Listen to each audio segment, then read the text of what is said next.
Great, thank you, Gong. Thanks everybody for coming. Let me know if I'm a little loud. It's a little echoey down here where I am. But let's get started. I want to start off by thanking a long list of collaborators. The projects I'm going to talk about are large experiments spanning many countries, many universities within the US. And in particular, I want to focus or highlight the work of my research group here at Brown. I apologize to everybody in advance. I'm not going to have time to touch on all the great work being done by all these people. In particular, I want to highlight, as I'm not going to be able to mention it, but the CHAMP scholars, the visiting summer undergraduates from California community colleges that I had here this summer, and BURST, the Brown University Radio Student Telescope, our rooftop telescope project, has seen a number of Brown undergraduates get involved over the last couple of years. And I'm not going to be able to mention that project today, but want to highlight their work getting that up and running. So before I dive in, I do want to tell a brief story. So when I was in graduate school at UC Berkeley, there was a person who stood out on Sproul Plaza, for those of you who know Berkeley. His name was Yeshua, and he would hand out flyers doing some sort of Bible arithmetic dictating when the world would end. And in the 5 years I was at Berkeley, the end of the world came and went 4 times.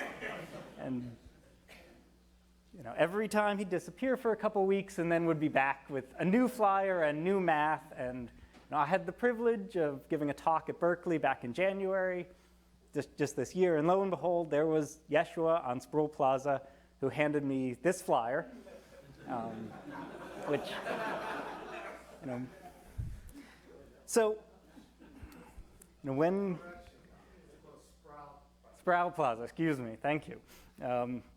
So yes, when Greg Landsberg came to my office on Thursday and asked me to give this colloquium today, I took a look at my calendar and saw end of the world, take 5, which you may recognize this date here. And so when I agreed to give this talk, I figured, was Yeshua really going to be wrong 5 times in a row? Probably not. So I can't. Well, here we are. Forgive me if this talk's a little rough around the edges, but hopefully we'll be informative and interesting, give you some of the up-to-date stuff going on in the field of 21 centimeter cosmology. So I'll start with background. What is 21 centimeter cosmology? Why do we want to do it? Why have I been trying to do it for 10 years without success? What are the real challenges involved in this field? Before giving you kind of the snapshot of where we are right now, what are the experiments currently operating? What measurements have they made? What measurements have been taken off the table, which has been kind of a frequent development in the history of this field as new things get learned. And then finish up by showing you some of the work that we're doing here at Brown to keep driving the field forward, kind of a long-term vision for where this field is going to go in the next decade or so.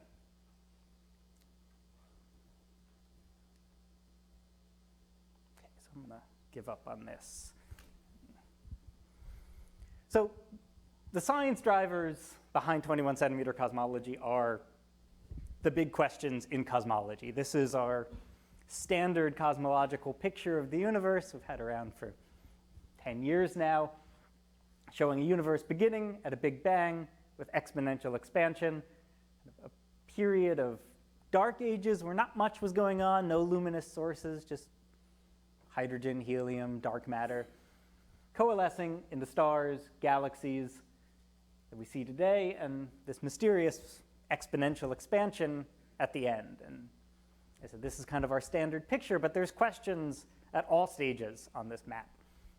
Right at the beginning, what is this inflationary epoch? Is it the right model for describing the fluctuations that we see coming from the early universe? What was the Big Bang? Those are kind of big questions. Getting into some kind of messy details of astrophysics in the middle. How did those stars form? How did those galaxies form? Were the first galaxies any different than modern galaxies? How did they affect modern galaxies? Kind of an archaeological history of where we came from on a galactic scale. All of those details are pretty sketchy. And then, as I already alluded to, what is going on right now? What is dark energy? What is causing the accelerated expansion of the universe? And of course, a big question whenever you put a picture up like this, what's wrong? What's not on this map? What aren't we expecting? And these are the pictures we want to address with 21 centimeter cosmology. Big questions, filling in holes in our cosmological model. The potential is there to shed light on all of these topics. So the 21 centimeter in 21 centimeter cosmology comes from hydrogen. This is referring to the 21 centimeter hyperfine line of hydrogen. Hydrogen's the most abundant element in the universe. 75% of the universe is hydrogen. And so if you want to trace large-scale structure in the universe, hydrogen's an excellent choice for doing it because it's everywhere. This line, this 21 centimeter line, is a very low energy transition. No matter what units you pick, this is a small energy scale, long wavelength, and it's a forbidden transition, but there's so much hydrogen in the universe. This has been an excellent astrophysical probe for going on 70 years now. What we want to do as 21 centimeter cosmologists is take this technique of mapping out hydrogen in our galaxy and nearby galaxies to cosmological scales. And 21 centimeter, being a spectral line, offers a unique aspect as a cosmological probe. What we can look at is, right, if we see 21 centimeters here today, then the expansion of the universe for 21 centimeter radiation emitted in the past causes that wavelength to stretch. If the universe was twice as small, then by the time when the line was emitted, then by the time it reaches us, the wavelength will have stretched by a factor of 2. And so by looking across a large range of wavelengths, as we look to longer and longer wavelengths, we get a map of the history of the universe as a function of wavelength. And so the ultimate promise of this field is 3D tomography of our cosmic history. 2 dimensions on the skies, we map it with a telescope, and a 3rd dimension along the line of sight, tracing out cosmic history from the frequency of the line. And the first generation of experiments in this field have focused on this middle epoch, the formation of stars and galaxies, and in particular what's known as the epoch of reionization. And so this is an astrophysical simulation of the EOR. What you see here in black is neutral hydrogen. So that's where the 21 centimeter line would be coming from. That's what you'd be seeing with this technique. And as time plays forward in this simulation, we see these bubbles growing. And that's from the formation of the first stars, from the formation of the first galaxies, emitting ionizing radiation and ionizing that neutral hydrogen, turning it into ionized hydrogen with no 21 centimeter signal. And so as you watch as a function of frequency, as a function of the universe evolving versus time, you can get a movie like this, watching all the hydrogen in the intergalactic medium, the space between galaxies, getting ionized, watching the 21 centimeter signal disappear, and contained in that measurement is a huge amount of information about the first stars, about the first galaxies, their clustering, their spectra, their masses. And so by mapping out the hydrogen signal, we're really learning about the first structures that formed in the universe. So how do we actually do this? Right, here's what we want. We want an image of that simulation, and we want that movie as we look as a function of wavelength or as a function of frequency, which I'll use kind of interchangeably. We want to see this bubble structure grow and use that to infer information about the properties of the first galaxies. Well, if I take one of the radio telescopes that I currently work with and make an image, I try and image this 21 centimeter emission, I'll get something that looks like this. And I have very intentionally made this completely uncorrelated with that previous image. There's no visible 21 centimeter signal in here. This is noise. This is random thermal noise coming from fluctuations in our system, our amplifiers, and radio sky noise. The signal is buried. It's many, many orders of magnitude below the noise we'd get in an observation with our current telescopes. And so what we need to do to pick out that 21 centimeter signal is do a statistical measurement. Our preferred statistic is the power spectrum. And so these are plots I'm going to be showing quite a bit today. The power spectrum is basically showing as a function of spatial scale, so 3D spatial scale, in a box of the universe, where are the fluctuations? These are large scales down here. These are small scales. And if we observe the power spectrum at many, many different wavelengths, these are many, many different redshifts, this first number is here, we can see how that bubble structure evolves statistically. That power moves between scales as a function of redshift, and that's telling us about how the galaxies are sourcing those fluctuations in the universe. Yeah. Jonathan, I'm sorry. So you're, when you detect 21 centimeter line, you're getting like the negative of the image of the structure of the universe? So what we're seeing is the neutral hydrogen. So that movie I showed you, we see the black, and we're watching it disappear. So where the galaxies are where we have no signal in the standard model of reionization. In kind of a general prediction is the galaxies drive reionization, and so they destroy the 21 centimeter signal. So that's right. That could be wrong. That's only a prediction. Could be that reionization unfolds in a different way if there's different sources for those ionizing photons, and that's something we want to learn. But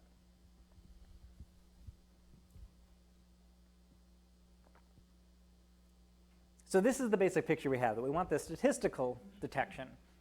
Ultimately, we want to build a big enough telescope to make that image, but there are other challenges in the way. So this was kind of a lie when I said this would be the image we'd get, and it was just pure noise. I'll show you what the image we actually get from our telescopes are. It looks something like this. This is 2 minutes of data imaged from the Murchison Wide Field Array, an experiment in Western Australia.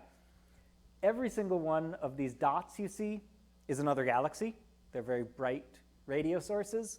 But actually, even in this black spot that looks empty, we're detecting emission from our own galaxy and from a sea of all the other radio galaxies in the nearby universe at a signal to noise of something like 10. 2 minutes of data. Nowhere we look do we see 21 centimeter emission. We see other galaxies, we see our own galaxy, but they're foregrounds. They're in the way of that 21 centimeter emission. We can't directly image it. And so this is the point of the talk where many people start scratching their heads and wondering why they gave me a job to begin with, because this sounds ridiculous, right? If there's 5 orders of magnitude of foreground emission between us and the 21 centimeter signal, between us and the background, we have to find a way to separate them. We need some tool, some technique, some distinguishing characteristic between the hydrogen signal we want to look for and all the other radio emission from other galaxies that are in the way.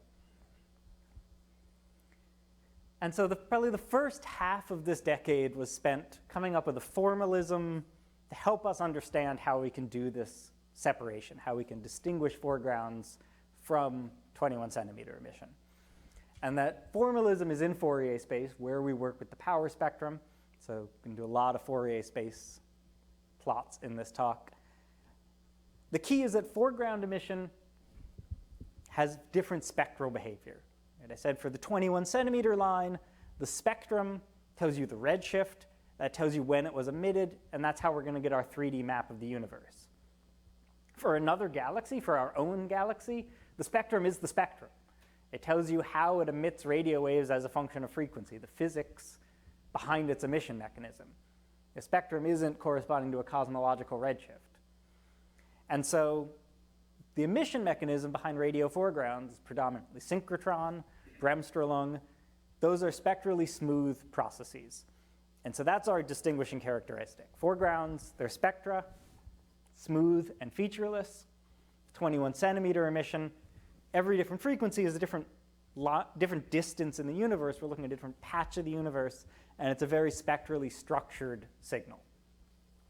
And so if we look in 3-dimensional Fourier space, the 21 centimeter signal is expected to be isotropic. That's our cosmological principle. The universe is isotropic. And so no matter what direction we look, the fluctuations in Fourier space should have the same statistics. That's what's indicated by this sort of spherical shell here, right? So these are our Fourier modes, kx, ky on the plane of the sky, and kz along the line of sight. And it's that line of sight, the fact that it's coming from the frequency, coming from our spectral axis, that separates out foregrounds from 21 centimeter signal. Foregrounds are spectrally smooth, and so they only occupy low Fourier modes in the Fourier transform of frequency. So there's a symmetry here in the foregrounds. Right? 21 centimeter signal, this spherical one, has a 3-dimensional symmetry, but the foregrounds only have a 2-dimensional symmetry. They're different in kz than in the 2 directions on the sky plane, kx and ky.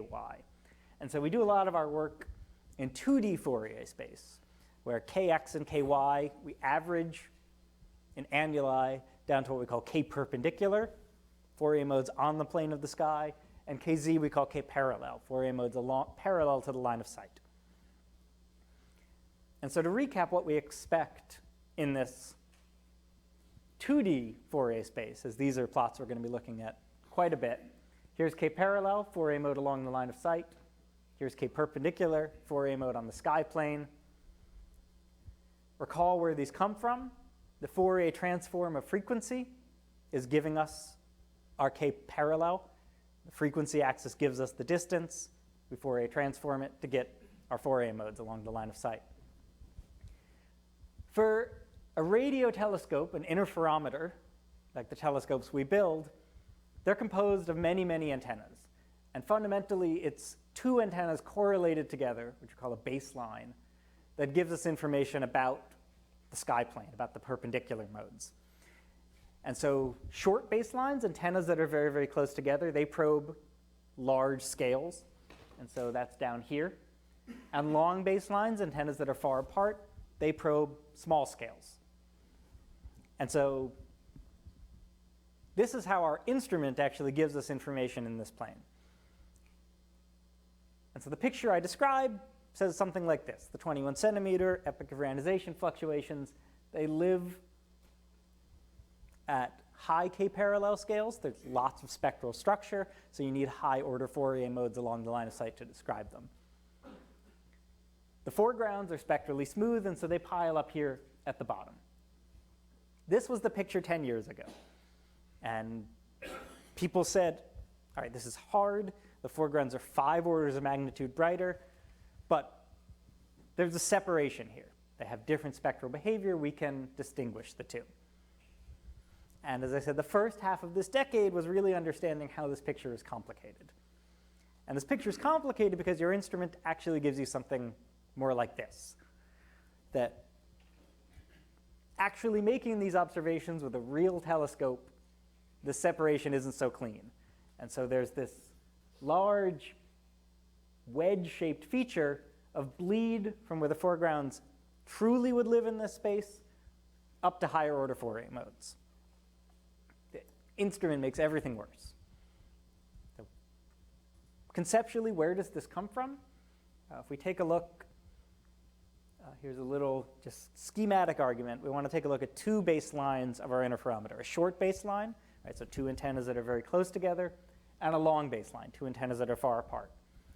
So the short baseline probes large scales on the sky. The long baseline probes small scales. But these scales, the exact scale probed by a baseline, is a function of the observing frequency. The key is how many wavelengths of the wavelength that I'm actually observing at can I fit between the 2 antennas. The spatial scale probed at 100 megahertz is different than the spatial scale probed at 200 megahertz for a fixed antenna separation.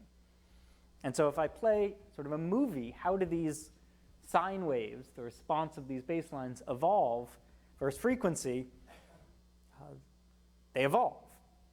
And so if you watch a source on the sky, you can see this sine wave oscillates across the source. That there's the response of my baseline to a given position on the sky goes through positive, null, trough, null, trough, as I map across my observing bandwidth, as I look as a function of frequency. And that happens more rapidly on long baselines than short baselines. And so this picture says that my instrument has its own spectral structure, and so it has a response in the Fourier transform of the frequency axis. And that response is more spectrally structured on long baselines than on short ones, giving you this wedge-shaped bleed of foreground emission way, way up into the modes we had really hoped would be uncontaminated by foregrounds. So this was kind of the paradigm we developed around 2010, 2012. We've since seen this wedge in simulation. We've seen this wedge in data. It's a real feature that the instrument imparts to our observations. And so you can phrase the challenge of 21 centimeter cosmologists in terms of two goals. One, keep these modes up here uncontaminated, right? We're losing a lot of modes to foregrounds, but there is a limit to that wedge. Can you keep that limit preserved? Can you keep foreground emission from bleeding up even further? And the reason it might bleed up even further is that there's additional spectral structure in our instrument response that I haven't yet described. The response of a given antenna can't be frequency independent. It's a physical piece of metal on the ground. And so our instrument always does worse than even this seemingly worst case scenario of having a wedge. And so we want to preserve the window, as it's since become called. That said, you're losing a tremendous amount of information with this foreground wedge. And it's not true spectral structure. It's not something actually present in the foreground, something introduced by the instrument. And so if you can model your instrument extremely well, there's hope to remove that wedge. And that would be kind of a foreground subtraction. Get those modes back. But no matter which approach you take, and they're not mutually exclusive, you need to model your instrument very, very well. And remember the dynamic range we need here. The stuff down here is 5 orders of magnitude brighter than the fluctuations we're interested in. And so we need an incredibly precise model of our instrument in order to have any hope of doing this. And that's where the real challenge has evolved over the last 5 years. Getting that precision analysis, that precision model, and seeing the 21 centimeter emission, separating it out from the foregrounds. We haven't done it yet. There's been no detection of the 21 centimeter emission. But let me tell you where we are as far as exploiting that paradigm and trying to get those measurements.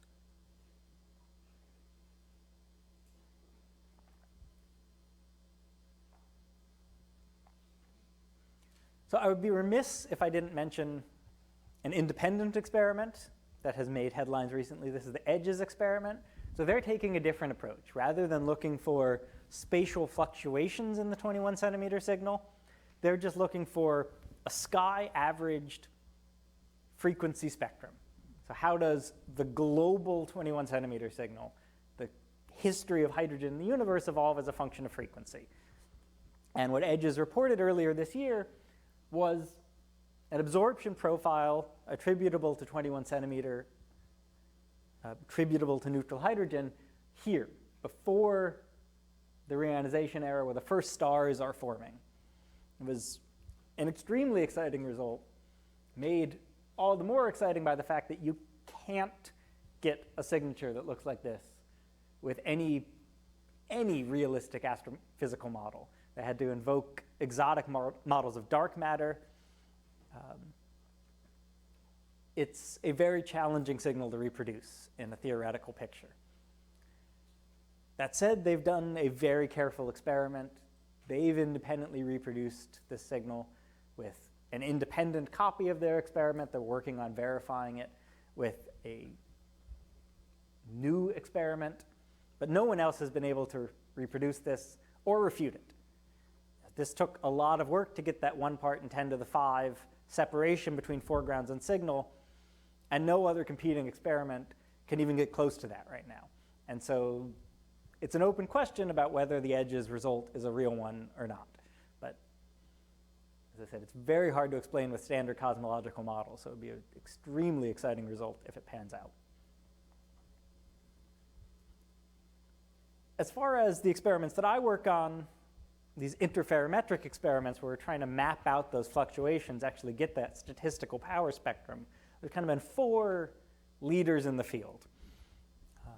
And this is acronym soup. I haven't even really bothered to spell these out, but the Precision Array for Probing the Epoch of Reionization, or PAPER, in South Africa, the Murchison Wide Field Array in Western Australia, the Low Frequency Array, LOFAR, in the Netherlands, and the GMRT, the Giant Meter Wave Radio Telescope, in India.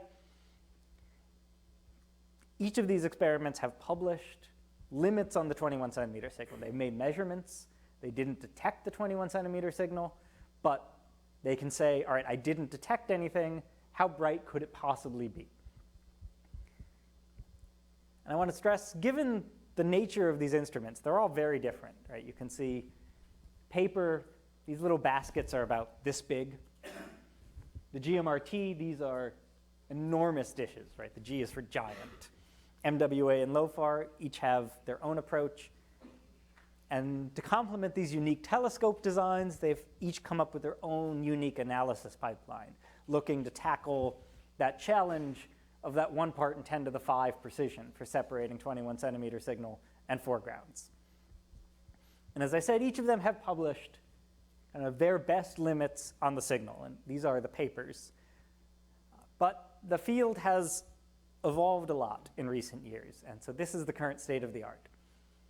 The GMRT retracted their limits 2 years later. Paper retracted their limits last month. The erratum on that original paper is published. 2 very detailed papers describing those changes are in review and in prep. MWA is holding firm, and LOFAR hasn't issued a formal retraction of their limits, but for the last year at conferences, they've been disavowing them as well. So this gives, an impression of a fairly dynamic field. And I want to stress that these are not small revisions. So here's a snapshot of where things were a few months ago. So I should say this brown pentagon, that is the revised GMRT limit. This is the 2013 paper. Their limit had been much lower. This is that paper limit, and these blue ones are the LOFAR limits, which again have not been formally retracted. But the recent development is this paper retraction, and these are kind of the preliminary new limits from that analysis. This is not a small change. Right, look at that y-axis. This is more than 2 orders of magnitude revision. Why retraction? Why not publish an update on what the, was there something wrong with the analysis you're going to tell us about? Yes. Thank you. Yes. So I think there is a common theme underlying all of these retractions. And I should say, the GMRT just published an updated analysis, but disavowing their previous one. There's no official retraction or erratum in that case. But correct, the same data reanalyzed. And so the underlying theme is what we've come to call signal loss. Right? You've got a combination of foreground emission, contaminants, and 21 centimeter signal, the thing you're interested in. And you do something to make those foregrounds go away. Subtract them, model them, remove them, mitigate them statistically, do something to try and get that foreground contamination down. The issue is that all of those techniques can suppress the 21 centimeter signal as well. And so if you issue an upper limit saying I didn't detect anything, my 21 centimeter signal is no brighter than X. Well, if your foreground removal technique removed 99.9% of your 21 centimeter signal, X is the incorrect limit. As it could have been much brighter, and you removed a lot of it, and that's why you didn't detect it. And that's fundamentally what signal loss means, that you can't claim an upper limit unless you account for how much of your 21 centimeter signal you potentially removed from your data. And so the paper retraction, as I said, is the most up-to-date is the most recent one of these developments, the one I've been most involved with. And so I want to describe for a few minutes what went on. These next couple slides are quite technical, but when you have a 2 order of magnitude revision of what previously, right, had been far and away the best limit on the 21 centimeter signal, it's worth describing what happened. So I want to ask 3 questions. Why was the signal loss in paper so big? Why did we have this orders of magnitude correction? Why was it missed? Why didn't we catch that in the original analysis? And then, as I said, the MWA has not retracted anything.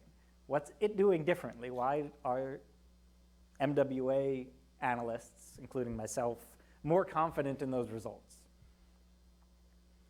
So the first question, why was the signal loss so large?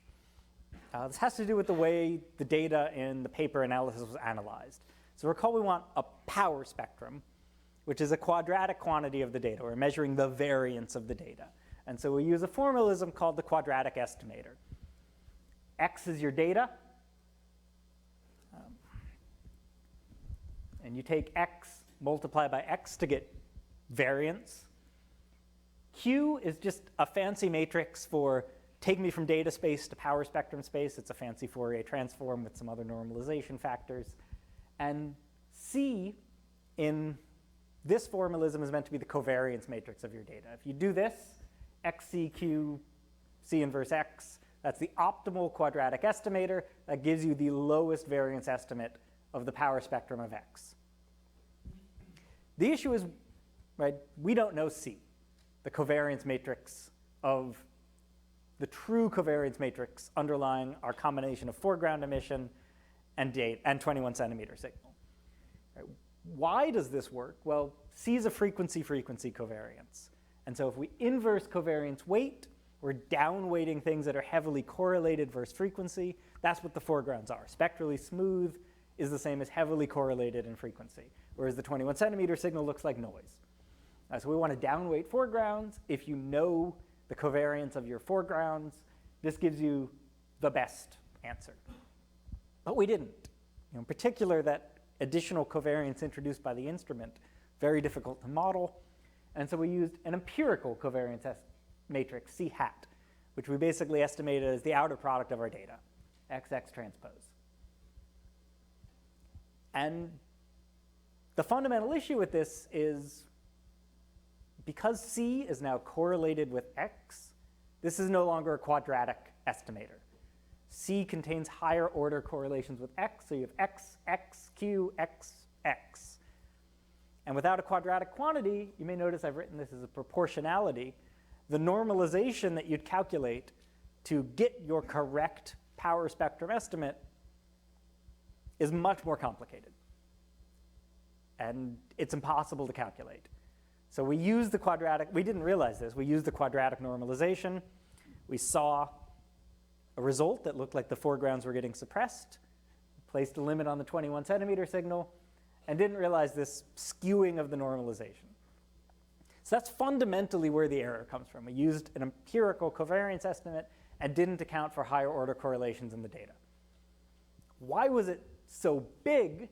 Well, this is where we doubly damned ourselves. We used a completely independent technique that we developed called fringe rate filtering that does a very wide time average of the data. We demonstrated in a paper that this provided the optimal signal to noise for our method, but averaged our data on hour-long timescales. Remember, this average is taken over time.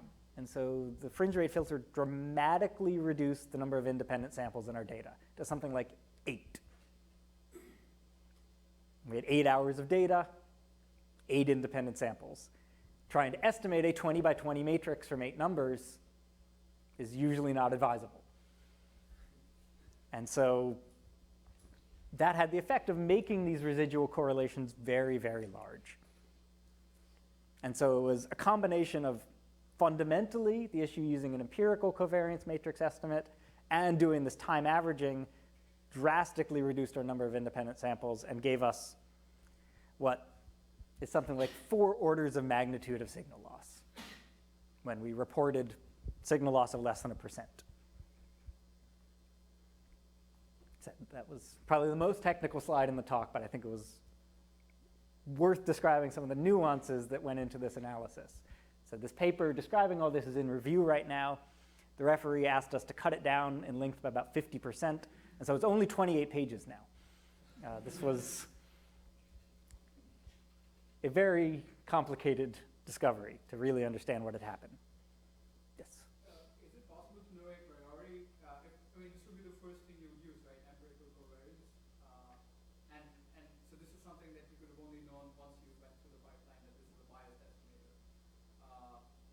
Would it have been possible to know a priori what would the... I think so. I mean, as I said, the normalization is only true if you actually have a quadratic estimator, which means C cannot be correlated with X.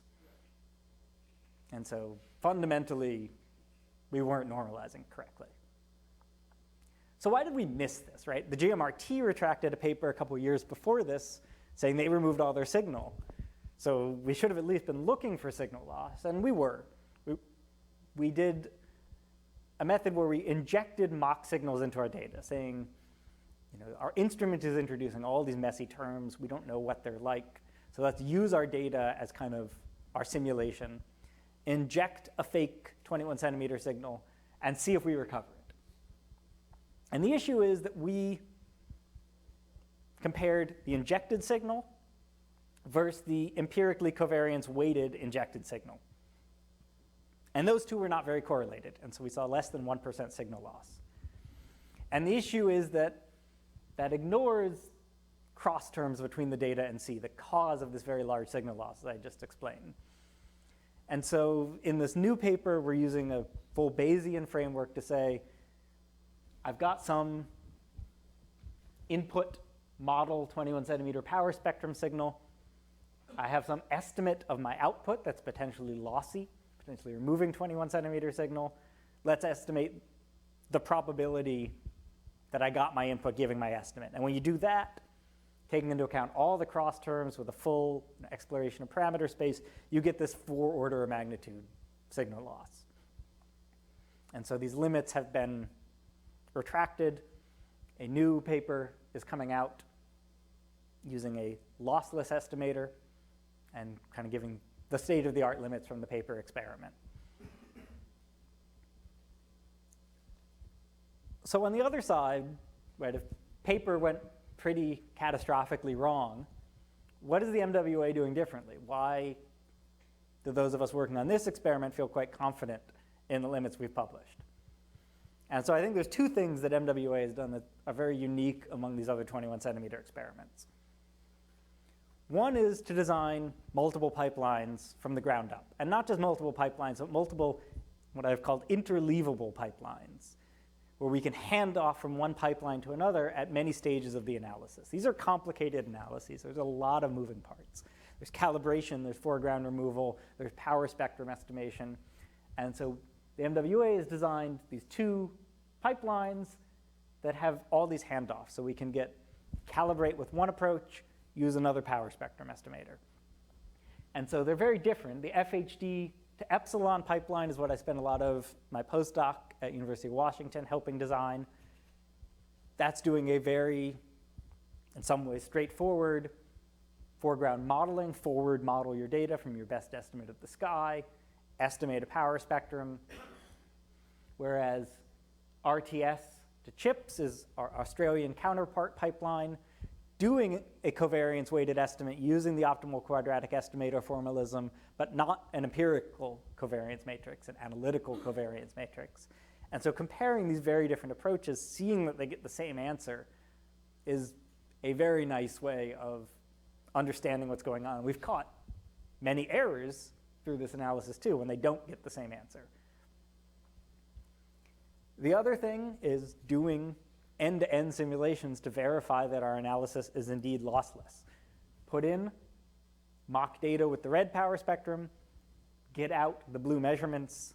That makes you feel a lot better.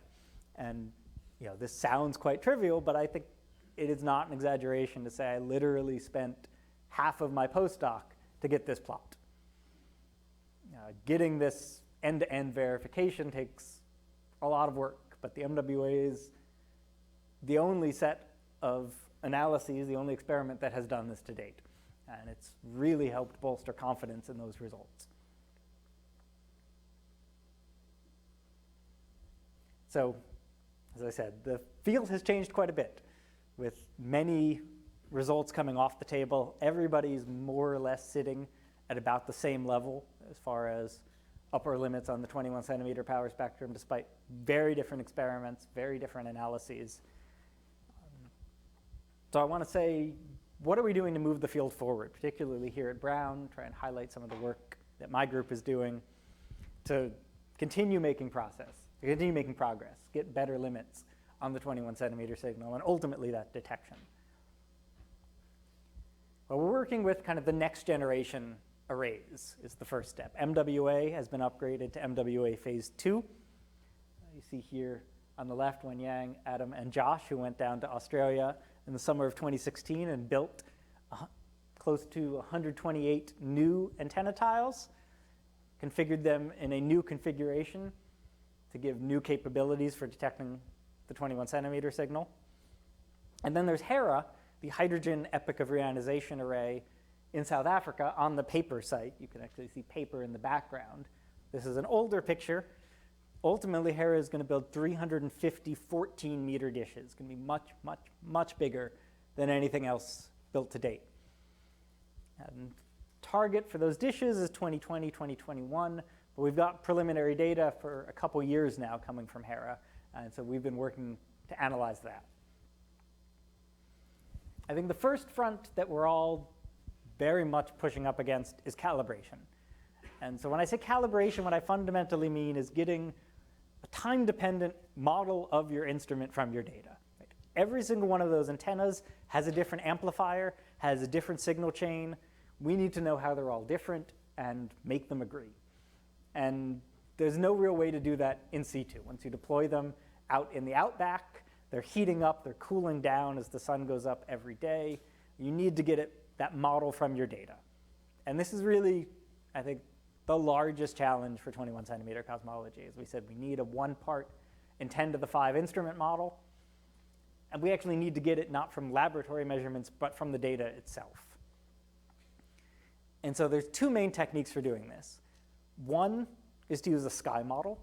Take your best guess at what the sky looks like, make fake data out of it, and compare that fake data to your real data, and use that to solve for your instrument response. That's limited by how complete can you get your best guess sky model. If it doesn't look like the sky, you'll get the wrong model for your instrument. The other approach is to build arrays with lots of redundancy. If every pair of antennas measures a mode of the sky, having lots of antennas with the same separation gives you lots of measurements, same measurements of the same mode of the sky. They differ only because of the antenna response, and you can set up a system of equations to solve for the antenna responses from the redundancy. That technique is going to be limited by how redundant can you actually build your array. And so both of these techniques have fundamental limitations that we need to understand if either of them can get us to the level of precision we want. So here's some preliminary data from HERA. I said with only of order 40 to 50 antennas, the images it makes of the sky are not great, but this is a calibrated sky image. This is, and I should say this is work being done by Josh Kerrigan. This is our best simulated model of the sky, so that's our mock data made from simulation. They look quite similar. Here's the difference between the two, and so you can see there's a handful of sources. Each of these white blobs is a radio source that weren't in our model. And so we're starting to ask, with HERA, do we have a good enough sky model to calibrate, given the relatively poor imaging performance of the array? But as I said, without any type of calibration, we're totally lost. And so we need to see how far this can take us. MWA phase 2, on the other hand, is a very unique instrument. It has both a lot of redundancy and a very good configuration for making images. So we can really, as sort of a laboratory, explore these two calibration techniques. So this is work being done by Wenyang Li. Actually, this is work that has recently been published, comparing redundancy-based calibration and sky-based calibration.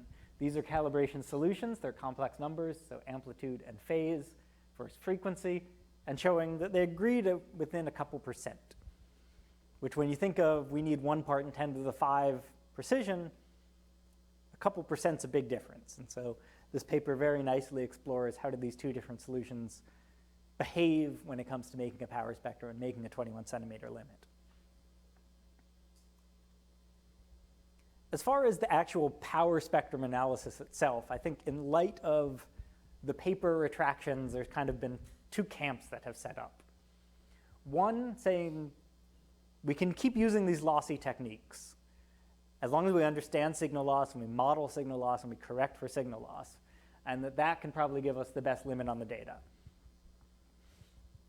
On the other hand, there are people saying this is always a statistical correction you're making.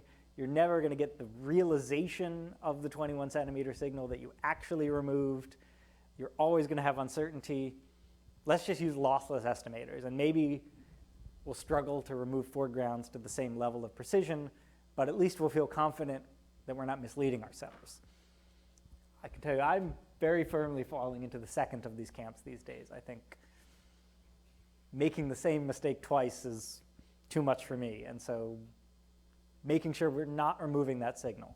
And so with MWA Phase 2, and this is work being done by Wenyang, has started analyzing new limits using that lossy pipeline that I showed you that simulation for, some new calibration techniques that Wenyang has developed, and a few modifications in the pipeline to work on Phase 2 data. And these limits are looking very, very promising. I say preliminary, but you may remember from that limit plot that kind of no one was doing better than the 10 to the 4 level. And we're very close there, so these gray bars are the uncertainties. Very, very close to 10 to the 4, with about half the data analyzed, but there is probably of order of factor of 2 normalization correction that we need to do. So this is all preliminary, but potentially getting to be the best limits on the 21 centimeter signal from the new MWA data. We're also working on a new technique for estimating the power spectrum. This is work being done by postdoc Peter Sims and Jacob Burba, doing a full Bayesian analysis where we can really jointly model foregrounds and 21 centimeter signal. Right now, everything is doing 2 steps. Subtract the foregrounds, estimate the power spectrum of the residuals. And so you're potentially going to bias yourself. If you have foreground residuals that you don't account for, that's a bias, and you're not accounting, or you're not incorporating that in your error uncertainties on the 21 centimeter signal. And so these are different colors showing different foreground models. This line here, this black line, is the 21 centimeter model put into the simulation. This red technique is showing extremely high fidelity recovery of it, even in the presence of these foreground residuals. And so we're doing work to further expand this pipeline, and Jacob is leading work to get this applied to HERA data and get kind of a first analysis out of this new technique. And the last bit that I want to stress, I kind of said new foundations. And what I mean by that is setting up software infrastructure. And so this is a great way to immediately lose interest. But we need to make that kind of MWA style analysis easy to do. That double pipeline analysis with all those handoffs, that took 2 years, dealing with boring things like file formats and polarization conventions, and it was a nightmare. But the reward was worth it. And so this blurb here may sound like grantees. That's not too far from the truth. This is a recent award from the NSF's Office of Advanced Cyber Infrastructure to set this up and get the tools needed to do that kind of verification work very quickly. Generic representations of instruments and foreground models, and basically turn knobs on and off. Say, all right, if I use this model for my instrument, just flip the switch to a different model. How does that change? And so this is work falling under our PyUV data category. And we're also developing PyUV Sim, an end-to-end simulation package that can give mock data for all these instruments, for all these signal models, for all these foregrounds. And I think that end-to-end simulation is really critical work for this field. And so here's a preliminary result from Adam Landman, working with a simulation pipeline he's developed. Red shows the input power spectrum. Orange and blue show two different recoveries, same data, but using the MWA style analysis in orange, the HERA style analysis in blue, really letting you see the limitations of certain approaches on the same data set in the same controlled environment. Everybody's been doing everything in-house to date. And so your end-to-end simulation is developed with the exact same analysis you do your power spectrum estimation on.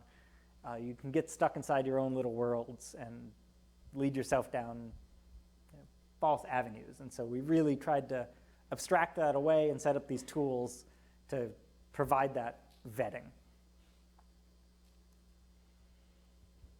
And so to wrap up, where do I see this all going?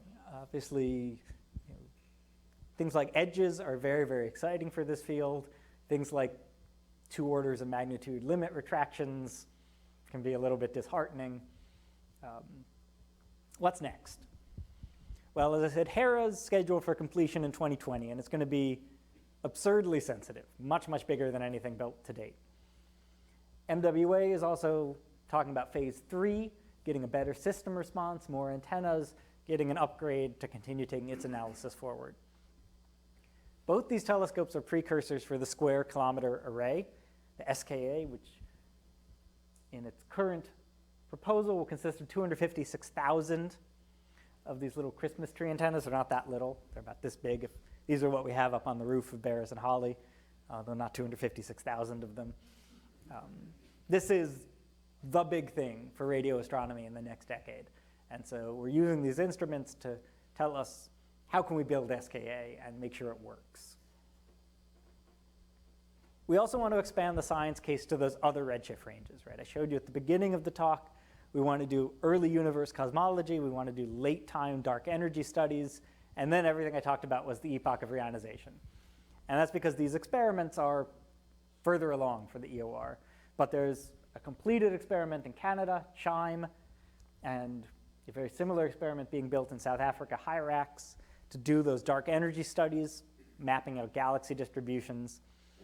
And then work that I'm involved in, thinking about sending 21 centimeter cosmology experiments into space to get to the really low frequencies, the really high redshifts, before the first star is formed. Well, Earth's ionosphere is completely opaque. You can't do very low frequency radio astronomy from the ground. And so there's concepts to do edges in space, like DAPPER, concepts to do SKA on the far side of the moon, the Cosmic Dawn Mapper. These are ambitious, long-term experiments, but ultimately letting the future for this field, because there's no other way to observe the universe before the first star is formed. 21 centimeter signal is the only light. And so this is, I think, our avenue for the very long term. Okay, so to conclude, I think the first generation of experiments in this field has mostly wrapped up. With paper, MWA, LOFAR, GMRT. Every single one of them took its own approach. Unique instrument, unique calibration, unique power spectrum analysis, and nobody detected the 21 centimeter signal. No one reached their design sensitivity. You could work out what signal should I detect, and everybody was orders of magnitude above that because they hit foreground contamination. That was the limiting factor for everybody. I think these retractions gave a false sense of progress, as it looked like particularly paper was getting an order of magnitude more sensitive every year. But I think when all the dust has settled, everybody's kind of at the same place. And so with the second generation of experiments, we're adding not just more sensitivity, because more sensitivity, if you can't control the foregrounds, doesn't get you anywhere.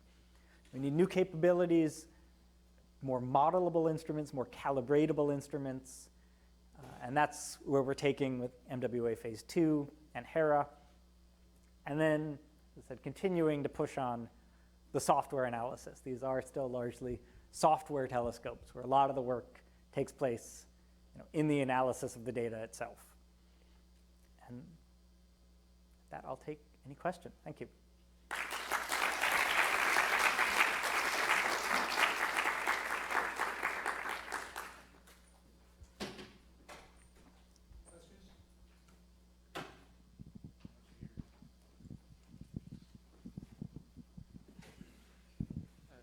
Nice talk, thank you. I was wondering about the Bayesian approaches you're using to sort of improve estimates of things, and what parameters about the experiments go into those models. You mentioned temperature, but there may be a bunch of other things, and presumably the more things that you can measure, the more a Bayesian model can guide you towards the right model itself of what your instrument is doing. I think that's exactly right. I mean, ultimately, we'd love to put all the parameters of our instrument model, the per antenna responses, their spatial responses on the sky, their calibration solutions as a function of time. Computationally, we just get killed at that point. So we're running this on a GPU cluster that I've set up here at Brown. Ultimately, that's where the Bayesian analysis can take you. And so getting that framework. But for the time being, we've kind of got to make choices about what can we actually fully explore in an MCMC likelihood calculation. And so the first thing was the foregrounds, get the uncertainties in the foregrounds right. They're 5 orders of magnitude stronger than anything else. Their residuals dominate, even after we've removed 99.9% of them. But then I think the work going forward are those calibration solutions, potentially the model of the instrument response spatially, but I think that's computationally still going to be very challenging. Have you been working with people in our applied math? I have. Okay. Yeah.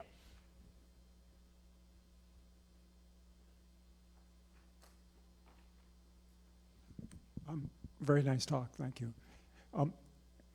Could you explain, maybe this is a naive question, but how come Edges sees a 21 centimeter signal in a presumably very difficult area?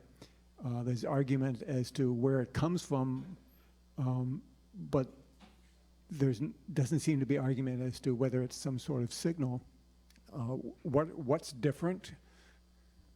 So Edges, as I was using a kind of different approach. Instead of looking for spatial fluctuations, instead of actually making an image, they've got a single antenna and they're averaging over the entire sky. And so they're just getting what is the best spectrum of the sky. And so they're an absolutely calibrated spectrometer, and they spent kind of 10 years developing in situ calibration with 3-part switching to get you, how is the impedance mismatch between all my parts changing as a function of temperature, in the field in Western Australia. It's an ingenious, very simple but very ingenious experiment. And so we've discussed, what could we gain if we set up that kind of absolute calibration in every antenna of our system in an interferometer. And so there's potential to incorporate some of that technology. But I think fundamentally it's still measuring the spatial signal on the sky versus just get the spectrum right. So it's interferometry versus a single antenna. That's right, that's right. So in creating as accurate a model of the sky as you can to understand your instrument, is there a risk of some circularity in the reasoning, and how do you avoid that?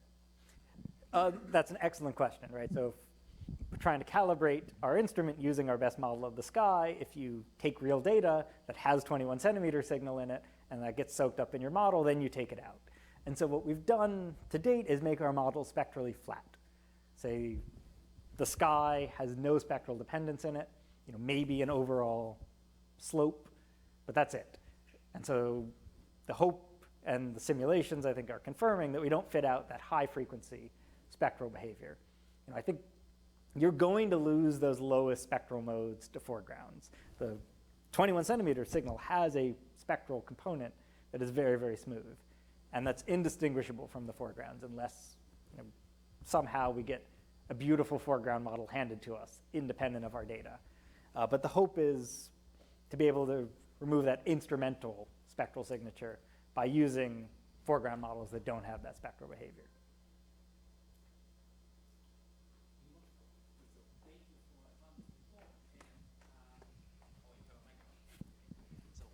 Thank you for a wonderful talk, and I have a question which probably is an invitation to speculate. But I wonder, when do you think this type of experiments will produce a useful 21 centimeter data, actually see a signal? It's a question that probably would have answered very differently 12 months ago. But I think right now, as I said, nobody's reaching design sensitivity. Every single first generation experiment, MWA, Paper, LOFAR, they have enough data sitting on a hard drive that if they could remove the foregrounds, they'd have a 21 centimeter signal detection. And so it still feels like maybe we're one breakthrough away from something magnificent. Probably we're 5 or 10 small breakthroughs away. And so that's just hard to clock. But if I had to say, MWA phase 3 and HERA are going to be very nice instruments and take things well beyond what we've done with the first generation. And that's kind of on the 5-year time scale. We'll see what those experiments are telling us.